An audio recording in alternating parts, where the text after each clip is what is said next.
Good afternoon, it's Lucinda and Trish from the Bee's Knees, being very proper this afternoon. Well, absolutely, because this week, is it the whole week, isn't it? The whole week has been afternoon tea week in the UK. So of course we had to have afternoon tea. We waited till Friday because that's calorie day. Don't like to start off badly on a Monday, but hey. All this just the two of us. No, we'll let Jen share some tea, shall we? Not much. So where did afternoon tea came from? I think it was sometime in the 1800s. It was Victorian, wasn't it? Yeah. I thought, yes. When these poor people didn't eat dinner till 8 p.m.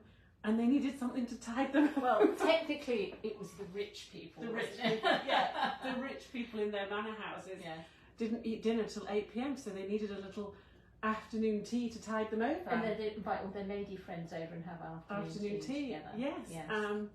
I usually, if I'm in England and go for afternoon tea, I usually don't need any dinner afterwards.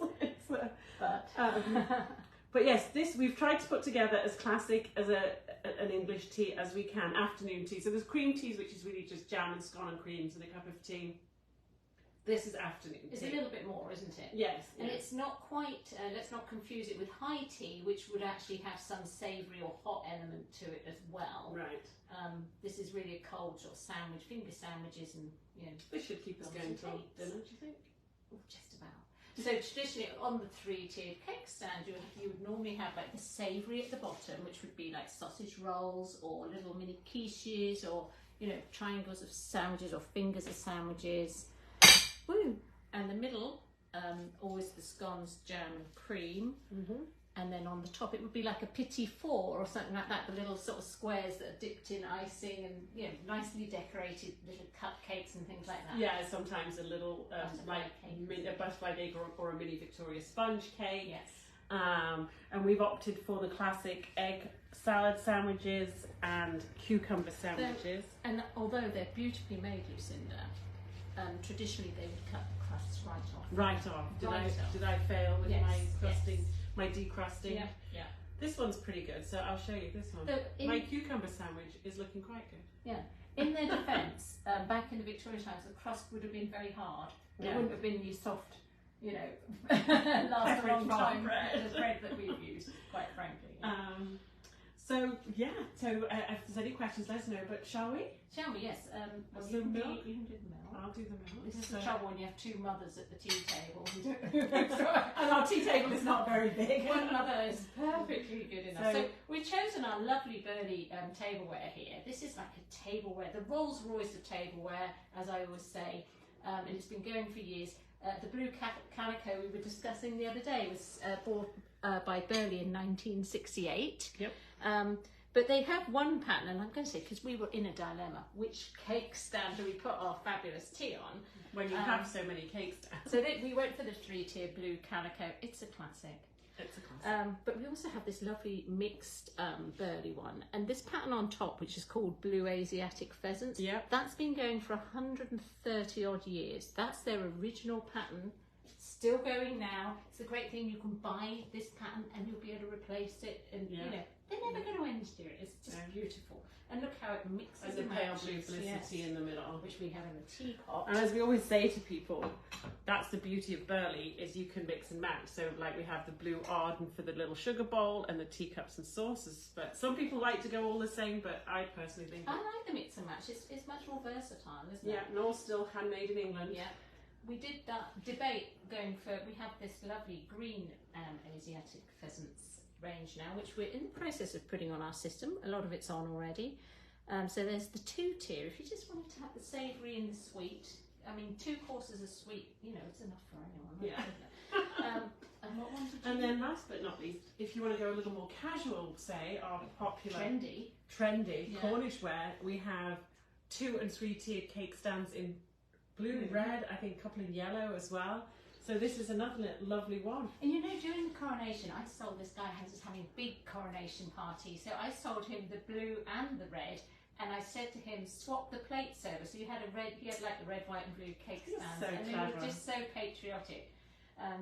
So that works too. So yes, so you can buy 2 and mix and match them. Yes. What do we think? So we've put the tea first, if you're wondering how we do it. Milk first, I should say, I'm sorry. We're not being totally traditional, we're using the bags. We're using tea bags, but people, you know, often wonder how do you make tea. How much did you make? But this is how we do it every day. We use a pot in the shop. We don't tend to. Usually it's in a mug. That's a good one. Look at that. Look at the colour. Look at the colour. That's just how I like it. Not too much milk. And I'm sweet enough, but Trish needs a little bit of sugar. Sourpuss, really. Just a little bit. Just a little bit. Okay. In a little cup. Hang on, here we go. I have to stir mine, sorry. So then what does it So, say? no. Pinky's out. That is what they say, but really people don't do that. No, it's like a, but we will, because we have little handles. How would you, you know, I can't.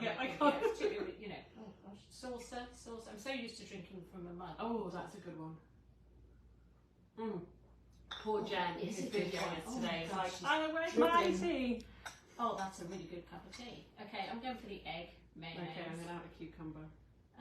Very good. And then we just got to quickly talk about the scones. One bite. This is torture. Sorry, Jen. Another classic sandwich is smoked salmon and cream cheese as well, which is nice. Yeah. But the scones, did you put the squash pies in all of them? I like mine plain, but most people have them with the dried fruit in. With currants in, I put in. Yeah. Somehow these didn't rise so well last night. I don't know why. But it's not the scone for me. It's all about the cream. So. So this is the typical, but now we'll have the big debate. Take your scone. Okay. Cut it in half. I'll say not the best looking, but they're probably going to taste good. Okay. So guess what? The ever long debate. What goes first? I think jam goes first. We looked this up, so we actually know the answer. Yeah. Remind you at the end. Would you like the jam? No, absolutely not. Because And we're honestly not doing this just for the video.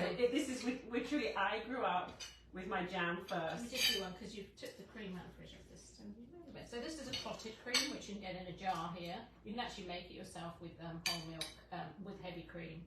But we're fortunate that our local farm stand. Spread it on nice and thick. I have it nice and thick, and that's the key. And then I just blob Can I get the cream, please? Oh, yeah, don't take it all. Oh, we've got a whole jar in the fridge. And then So normally just, the cream could be a bit just soft. a little bit of the jam. What jam are we using?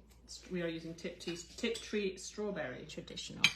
So what we have looked up, that's Devon, that's Cornwall. Yeah. This came first. Devon came first, yeah. It was the cream, then the jam. This is the way my gran made them for me. So. I would prefer less sweet, more fat, and you're the other way around. I'm not Well, because I've not got sugar in my tea, so. I'm not eating my next, I'm halfway through next. But homemade scones are the easiest thing in the world to make. Yeah.